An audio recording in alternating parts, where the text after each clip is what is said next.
Bonjour, c'est avec grand plaisir que je vais vous présenter aujourd'hui le système de vote électronique de la Poste suisse et les efforts que nous avons entrepris pour l'accessibilité. Tel que le titre de ma présentation l'évoque, la Poste a élaboré en Suisse, et ceci pour la population suisse, un système de vote électronique.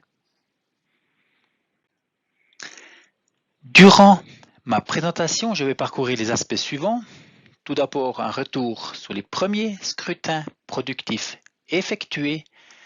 Ensuite, présenter le cadre pour la Suisse, le rôle de la Poste, les différents acteurs en jeu en Suisse, le cadre légal et revenir sur nos efforts et notre processus pour obtenir l'accessibilité de notre système. Je désire débuter donc par les premières utilisations productives du vote électronique en 2023 en Suisse.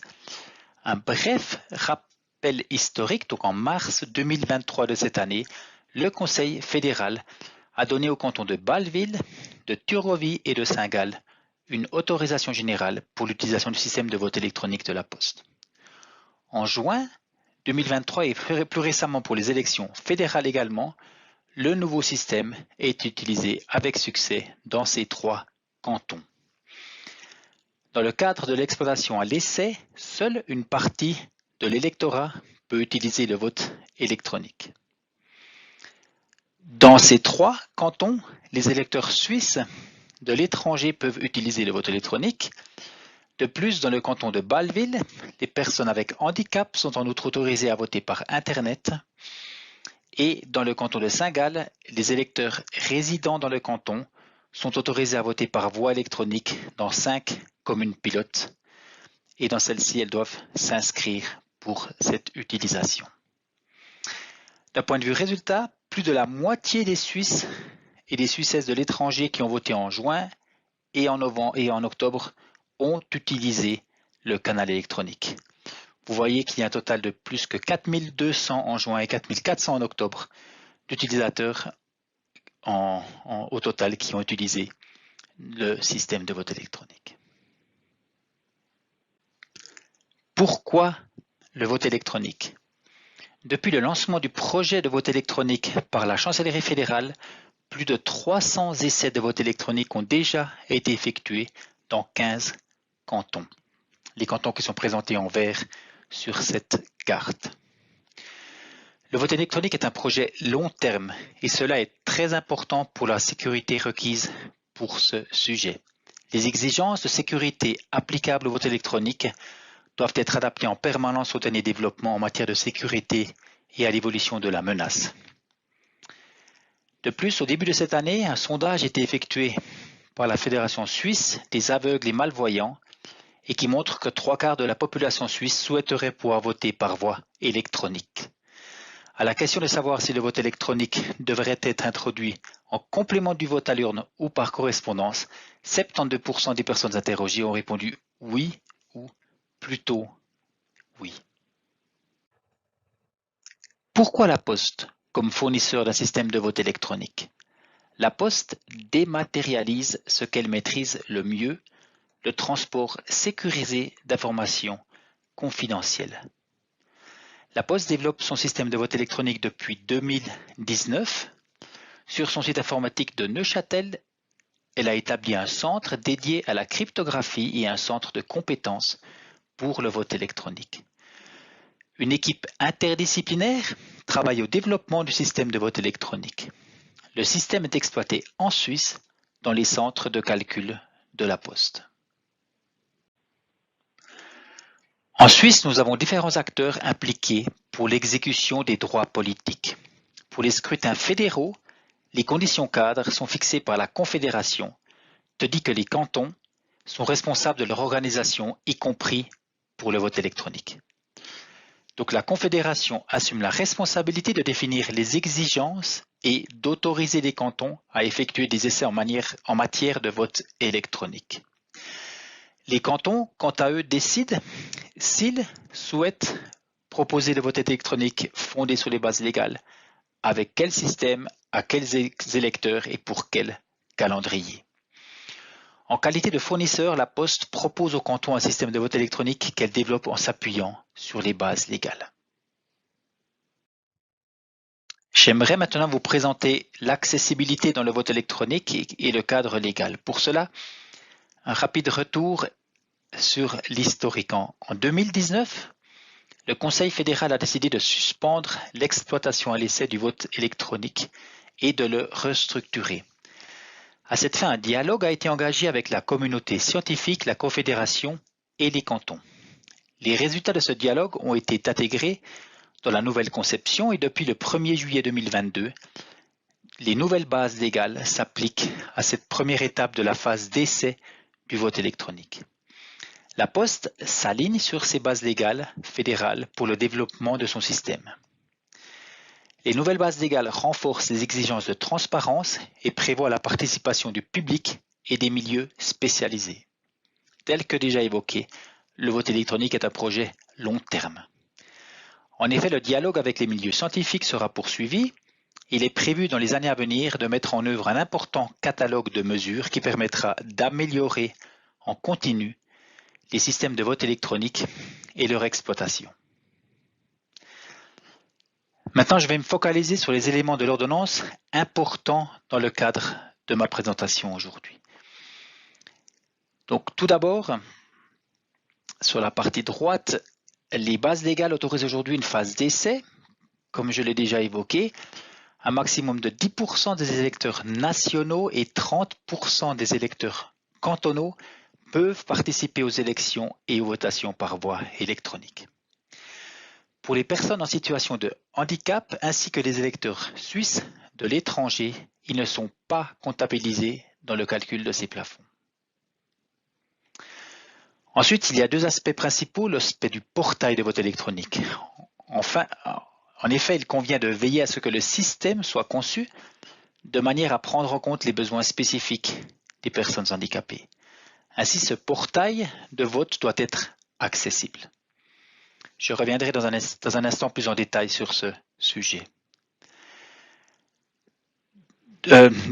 L'autre aspect important est donc la carte de vote.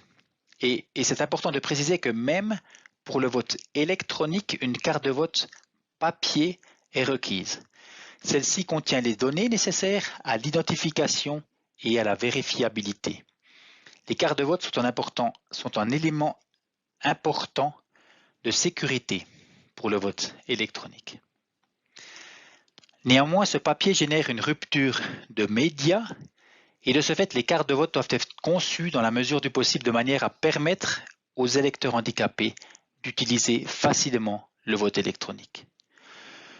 L'ordonnance permet des facilités, comme par exemple l'autorisation d'utiliser un lecteur d'écran pour numériser les cartes avant le vote. Ce sujet sera présenté plus en détail par la présentation qui suivra. J'aimerais maintenant synthétiser les éléments clés de sécurité pour le vote électronique sur les 4 aspects suivants.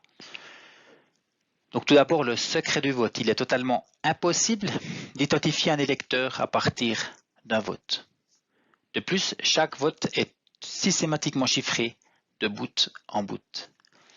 Un protocole cryptographique vérifiable est implémenté dans le système qui permet que toutes les opérations qui concernent le scrutin sont vérifiables et observables. La vérifiabilité complète permet d'une part à l'électrice ou à l'électeur de vérifier que sa voix a été déposée dans l'urne comme souhaité. Nous appelons cela la vérifiabilité individuelle. Et d'autre part, qu'une commission électorale cantonale peut vérifier que l'urne n'a pas été falsifiée et que toutes les voix ont été correctement comptabilisées. Ensuite, il y a une autorisation générale qui est donnée par la Confédération et il y a plusieurs mesures de transparence comme une publication permanente des principales composantes du système et de la documentation et des tests de pénétration publique. J'aimerais maintenant présenter plus en détail le portail de vote et les efforts de la Poste. Donc, tel qu'évoqué, le portail de vote électronique doit être accessible et conforme à la norme d'accessibilité ECH 59, qui est basée sur les Web Content Accessibility Guidelines WCAG 2.1. Les contenus de la norme ECH 59 sont obligatoires, à l'exception des exigences relatives aux formes de communication alternatives. En effet, la mise à disposition d'informations en langue facile à lire ou en langue des signes n'est pas soumise à des exigences plus sévères que celles qui s'appliquent au vote par correspondance ou au vote à l'urne, en particulier en ce qui concerne les informations sur l'objet de la votation telles que les explications ou les instructions de vote. Et, dernier point des exigences, ce portail doit être contrôlé par un organisme spécialisé. Donc je suis très heureux de vous informer que le portail de vote de notre système est entièrement accessible. Nous avons vérifié avec la fondation Accès pour tout. Nous avons différents éléments qui ont été identifiés durant le contrôle que nous avons pu mettre en place.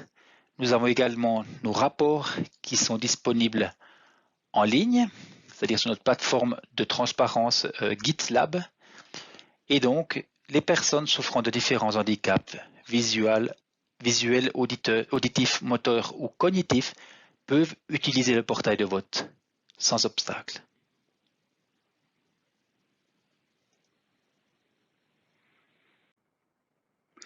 Je désire maintenant vous présenter plus en détail ce que nous avons dû faire dans le processus, dans le travail pour obtenir cette certification. Et la manière dont nous avons travaillé aussi quelques éléments clés qui ont été identifiés sur ce portail. Donc, d'un point de vue processus, pour obtenir cette certification avec la Fondation Accès pour tout, nous avons eu différentes itérations, une proximité dans le dialogue pour bien comprendre les différents éléments identifiés. Quelques exemples de problèmes rencontrés pour un peu vous évoquer ce que nous avons dû travailler sur le portail. Donc, il y a par exemple des informations qui n'étaient pas affichées correctement en cas d'utilisation de couleurs définies par l'utilisateur. Si typiquement le mode High Contrast Modus est activé dans un navigateur. Il y avait des éléments dont le contraste n'était pas suffisant. Il y avait aussi par exemple des améliorations dans la structure HTML et s'assurer que les titres soient correctement définis afin que le lecteur d'écran puisse lire tous ces éléments correctement. Dans certains cas particuliers, le focus n'était pas correctement défini. Et pour finir, un exemple aussi avec les fenêtres pop-up qui sont affichées durant certaines étapes du processus. Soit certaines images étaient pas lisibles par un lecteur, soit certaines fenêtres justement n'étaient pas affichées suffisamment longtemps pour que le texte puisse être lu. Ces exemples que je viens vous cibler, nous les avons donc adressés complètement afin d'obtenir cette certification. Dans le processus, dans notre travail aussi, nous avons une collaboration avec la Fédération suisse des aveugles et malvoyants. Et pour parler du futur, la partie droite de mon slide, c'est vraiment de l'amélioration continue. C'est un élément qui est très important pour le processus de continuer à travailler et d'optimiser l'accessibilité de tout le processus du portail de vote, mais aussi de la carte de vote. C'est un élément important. De plus, nous avons une plateforme de test que je vous présenterai à l'instant qui contient aussi un formulaire de feedback et qui est un élément important pour vous, en tant que citoyen et personnes intéressées, de pouvoir tester la plateforme et de pouvoir partager vos expériences et votre feedback avec la Poste. Donc voilà, avant de terminer ma présentation, j'aimerais vous présenter justement cette plateforme de démo. Il y a un petit film que je vais vous afficher à l'instant. Donc, c'est une plateforme qui est accessible à tout le monde, qui permet donc de faire le processus complet et de transmettre un feedback à la Poste. Je vais donc démarrer cette vidéo.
Voilà, nous sommes arrivés à la fin de ma présentation. Je vous remercie beaucoup pour votre intérêt et me réjouis d'être à votre disposition pour des questions éventuelles plus tard.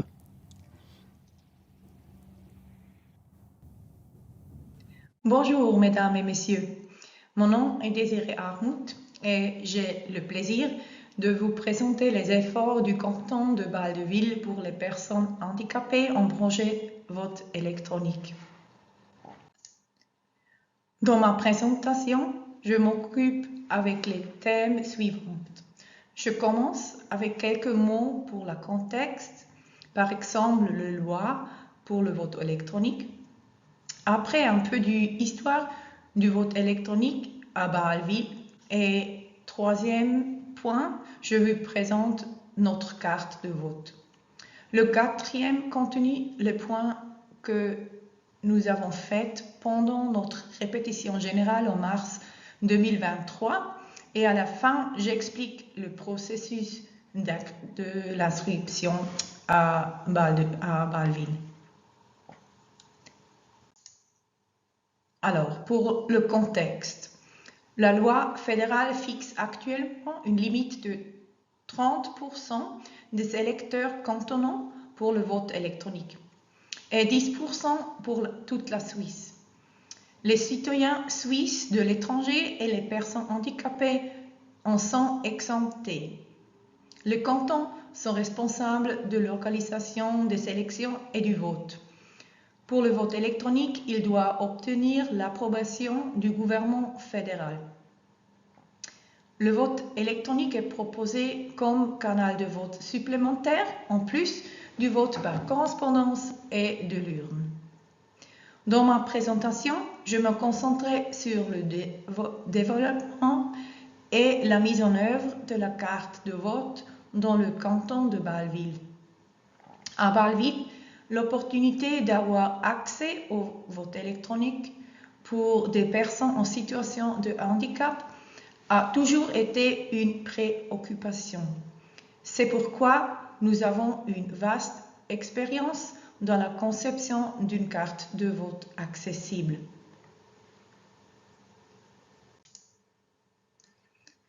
Pour la histoire du vote électronique à Val-de-Ville, le vote électronique a été offert depuis 2009 avec le système du canton de Genève. En juin 2016, le vote électronique a été offert pour la première fois aux personnes avec handicap. C'est à cette date que la carte de vote a été adaptée aux besoins des personnes malvoyantes pour le rendre lisible par machine. Nous avons suivi les directives de l'association allemande pour les aveugles et les malvoyants. Le nom c'est Klartext, barrierefreie Gestaltung von schriftlichen Informationen. En français, ça veut dire un texte clair et précis, rendre les informations écrites accessibles. En 2018-2019, Bâle-Ville a changé de fournisseur du système et a complètement revu la carte vote dans le cadre de cette mise en œuvre. Cependant, le changement de système n'était pas la seule raison de la révision. Il y a des exigences très différentes auxquelles une carte vote doit satisfaire.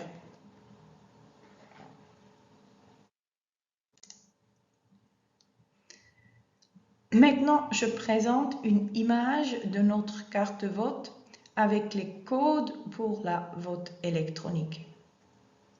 La chose la plus importante pour l'accessibilité est la lisibilité par machine. Pour cela, un texte doit avoir du sens si le texte est lisible du haut à gauche vers le bas à droite. Par exemple, sur notre carte vote, il est écrit oui, non, vide devant chaque code de vérification. Le taille, les formes et le contraste sont également importants. Comment en sommes-nous arrivés à cette conception? En plus de la base déjà mentionnée d'une lisibilité machine sans obstacle, nous avons confié la conception à une agence. Ils ont développé diverses variantes qui ont été testées sur les personnes de test par l'Université de Bâle, un institut pour l'interaction homme et machine. Nous avons ensuite commencé avec la meilleure version depuis lors, nous recevons continuellement des commentaires des électeurs éligibles afin d'améliorer le carte de vote. Maintenant, dans ce mois, le mois d'octobre, nous avons fait les derniers échanges de notre carte vote. Par exemple, nous avons augmenté la taille de la police et la police de caractère du code d'initialisation et de confirmation. Les textes de description ont également été simplifiés et raccourcis.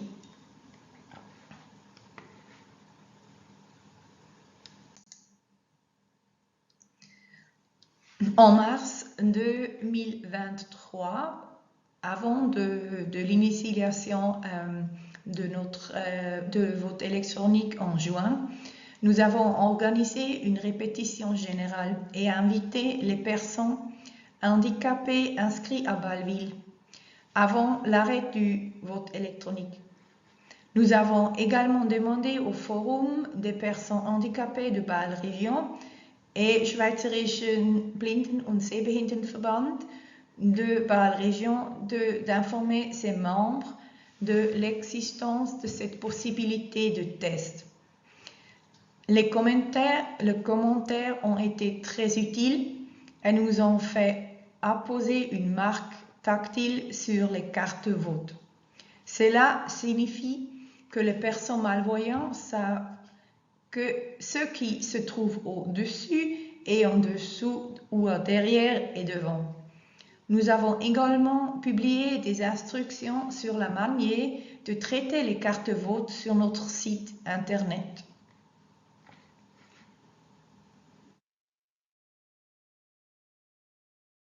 Et le dernier point je veux parler aujourd'hui, c'est le processus d'inscription.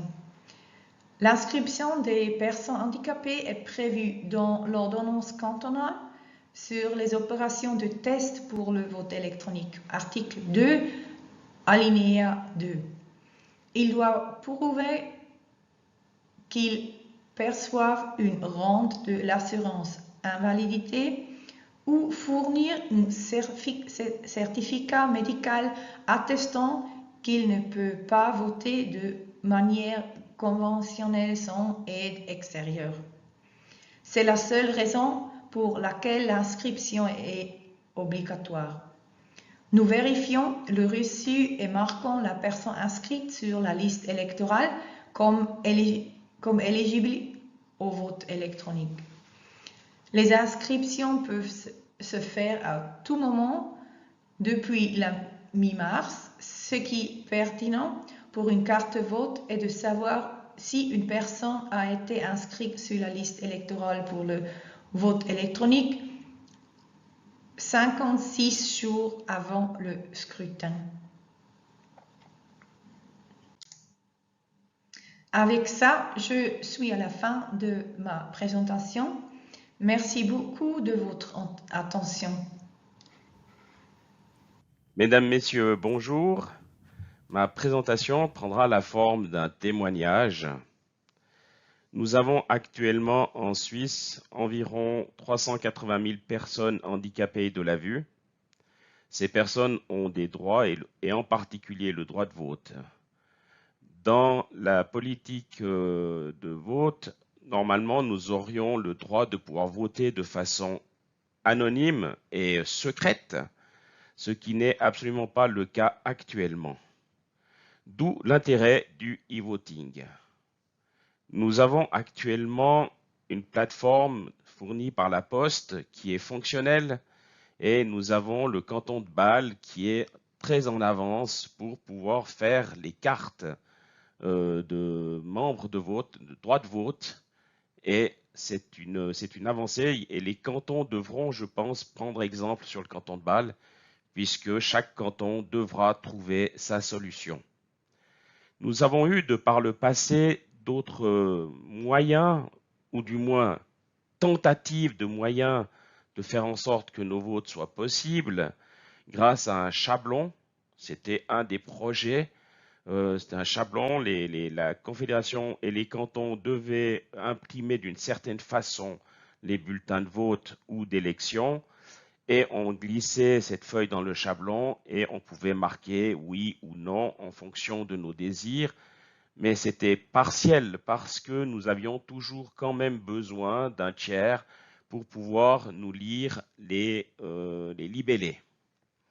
L'avantage du e-voting est que nous allons pouvoir, grâce à l'avancée et au projet fait par la Poste, et en prenant exemple sur Bâle, de pouvoir avoir des cartes de vote que nous pourrons rentrer de façon aisée. J'ai eu l'occasion de tester le site de la Poste. Il a des erreurs de jeunesse encore, mais c'est tout à fait fonctionnel et accessible. Et les cantons devront faire le travail nécessaire. Actuellement, pour voter, je vais vous donner une petite anecdote de la complication que c'est pour nous. Nous avons eu en Valais dernièrement une votation qui était assez clivante. J'arrivais à bout touchant avec l'envoi de mon vote par correspondance. Je ne pouvais pas malheureusement me rendre au bureau de vote. J'ai donc demandé à un ami de bien vouloir m'aider à faire mon vote. Nous avons fait le nécessaire et quand il est arrivé sur le libellé en question qui était clivant, je lui dis là tu dois voter non. Et il me dit mais non, il faut voter oui. Et on a eu un long débat là-dessus. Pour finir, il a quand même accepté de mettre le non, parce que c'est quand même mon bulletin de vote. Et quand tout a été fait, je n'ai pas pu faire autrement que de me poser la question. Et c'est une question qui se pose régulièrement chez les gens qui sont empêchés de voir quand ils votent. C'est est-ce que la personne a réellement écrit ce que je désirais? Là, lui était pour, moi j'étais contre. Est-ce qu'il ne s'est pas dit à un moment donné, bah, de toute façon, il ne voit pas, je vais mettre oui, c'est pas ça qui va changer grand-chose. De toute façon, c'est rare qu'il y ait une votation avec une voix d'écart, donc c'est pas ça qui va faire la différence. Et je mets ce que je veux. Alors, je ne peux pas m'imaginer la malhonnêteté des personnes qui m'aident. Donc pour moi, c'est sûr que les gens votent ce que je leur dis de voter. Mais ceci dit, le fait d'avoir un vote électronique, d'avoir une accessibilité pour pouvoir rentrer de façon autonome mes codes qui seront marqués sur la feuille de vote, est un plus. Et c'est un droit que j'ai de pouvoir voter de façon totalement autonome.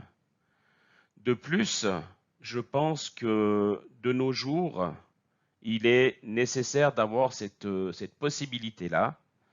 C'est une possibilité supplémentaire de pouvoir voter. On a la possibilité de se déplacer au bureau de vote. On a le vote par correspondance. Si on a le vote électronique, ça permettra d'avoir un troisième moyen démocratique de pouvoir voter. Je pense que ça permettra aussi, je l'espère, de lutter contre l'abstentionnisme, et ce serait une bonne chose à mon avis. De plus, les étrangers qui habitent, les Suisses de l'étranger, souvent ont des soucis parce qu'ils reçoivent le matériel de vote de façon limite, voire trop tard, et ça leur permettra de façon extrêmement efficace et simple de pouvoir voter et de pouvoir faire valoir leurs droits de citoyens. Je suis à la Fédération suisse des aveugles et malvoyants. Nous mettons énormément d'espoir dans ce modèle de vote. Ce serait pour nous une avancée, ça serait pour nous un pas vers l'égalité, un pas vers l'autonomie, et je pense que ce serait une très bonne chose de pouvoir continuer de cette façon avec le vote électronique. Merci.